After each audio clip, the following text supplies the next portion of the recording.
Good morning, ladies and gentlemen, teachers, parents, and my fellow graduates. Today is the day we've been waiting for. Before I start my speech, let me start first with a quotation from Soyo Hinata from the anime Haikyuu. Soyo Hinata once said, "The future belongs to those who believe in the beauty of their dreams." This quotation have been inspiring me for more than a few years now. It means that if you keep on believing in your dreams and keep on doing it with dedication and hard work, you can achieve it.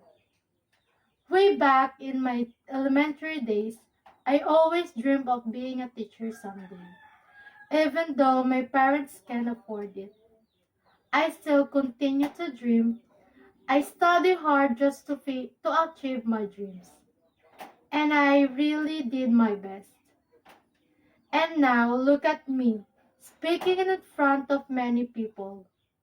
I thought I couldn't manage to finish my studies because my aunt want me to stop. Instead, she want me to just work. Luckily, I have my boyfriend at my back. He helped me to finish my study. He is the reason why I am here in front of you. My life was not good way back 2019. I must say that I am so lucky that I survived. I am not like the other students here who have stable life or a happy family. It became so difficult for me to find my own happiness. To all the students here, you're so lucky that you have a complete family.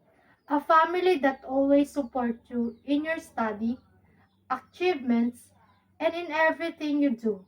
They are always there in your side.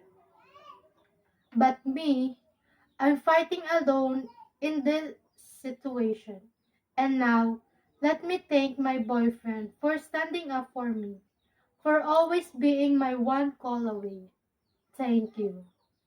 For teachers, thank you for giving me inspiration and lessons in life. You're also the reason why I wanted to succeed. And lastly, to all the parents out there, thank you for supporting us, your daughters, son, in this journey. I hope from this day on, you will still be there for them to prepare them in a better and brighter future. To all the students, I hope you find your brighter future afterwards. Congratulations to all graduates of academic year 2027 to 2028.